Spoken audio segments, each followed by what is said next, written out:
You know that feeling? You sign a literal mountain of paperwork for your mortgage, you get the keys and you think, phew, it's over.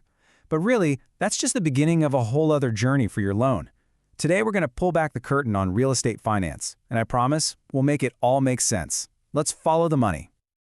So you get the keys, you're finally moving in, right?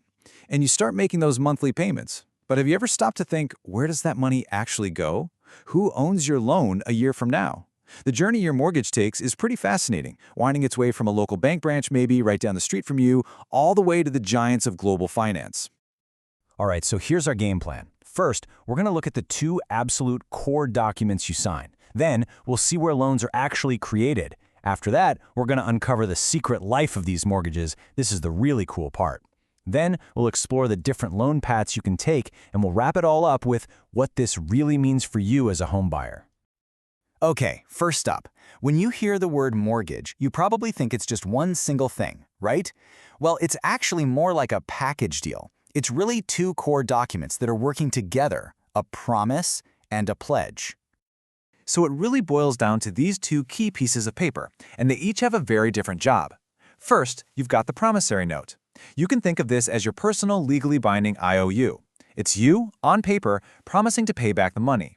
But the mortgage itself, or in some places it's called a deed of trust, that's the muscle. That's the document that secures your promise by pledging your house as collateral. So put it simply, the note is the debt and the mortgage is the security for that debt. Okay, so you've signed the papers. Now what? Where does this loan actually come from in the first place? Well, that brings us right into what's called the primary mortgage market. And this is the part of the whole process that every single home buyer experiences firsthand.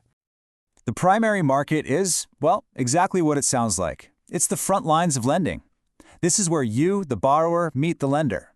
You know, you sit down with a loan officer at your bank, or maybe you're working with a mortgage broker to shop around for the best rates. This is ground zero. It's where your brand new mortgage is born or originated. And this whole creation process, it's not random. It follows a pretty clear set of stages. So, it all kicks off with origination. That's just you applying for the loan. Then it moves into processing, where the lender basically builds your file, gathering all your pay stubs and bank statements. After that, we hit underwriting. This is the big one, where they really dig in and assess the risk of lending to you. Once you're approved, you get to closing, the day you sign everything, followed by funding, when the money actually changes hands. And then finally, the longest part of the journey begins, servicing, which is just the simple, ongoing process of collecting your payments every month. So, your loan gets created in that primary market. Simple enough. But wait a minute, where do these banks and lenders get all that money to lend out in the first place? I mean, we're talking trillions of dollars here. Answering that question takes us behind the scenes into the secret life of mortgages. Okay, so here it is. This is the big reveal.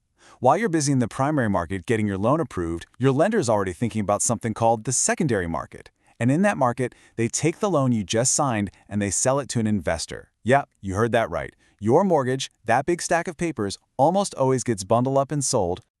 Now, why on earth would they do that? It all comes down to one crucial word, liquidity. Just think about it for a second. If your local bank had to sit on your 30-year loan and wait 3 decades for you to pay it all back before they could lend to someone else, the housing market would just grind to a halt. By selling your loan, the lender gets its cash back almost immediately, ready to be lent out to the next family. It's what keeps the entire system flowing.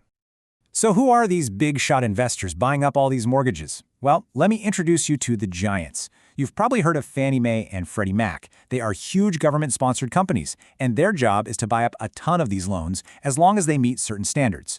Then you have Ginnie Mae, which works a bit differently. It's government-owned, and it basically guarantees mortgage-backed securities that are filled with government loans, like FHA and VA loans. These three are the bedrock of the entire American housing system. All right, so now that we've seen the entire machine from your doorstep to Wall Street, let's zoom all the way back in and talk about you. Because this whole system creates different paths you can take to get a loan, which mostly fall into 2 big buckets: conventional loans and government-backed loans. On one hand, you have conventional loans. These are sort of the standard, but you'll often need a bigger down payment or stricter credit to get one. Then you have the government-backed loans.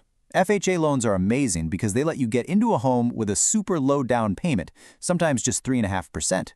And for veterans and service members, VA loans are an incredible benefit. Often, you don't need any down payment at all.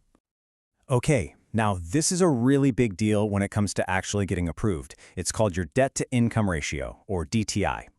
Your back ratio is basically all your monthly debts. We're talking car payments, student loans, credit cards, plus your new mortgage payment, all divided by your monthly income before taxes.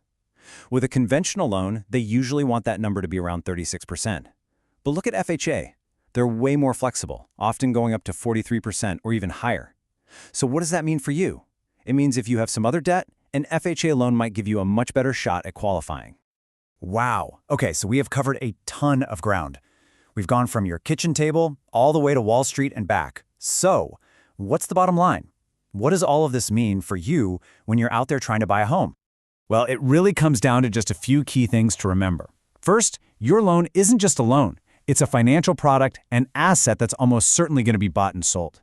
Second, the reason everyone is so obsessed with your credit score and your debt ratios is because those big players in the secondary market, like Fannie Mae, set the rules for what they'll buy. Third, knowing the difference between these loan types, conventional, FHA, VA, is your superpower. It helps you find the absolute best fit for your situation. And finally, remember that this whole complicated system is actually designed to do something good for you. Keep money flowing into the market, which helps keep mortgage rates competitive for everybody. So here's a final thought.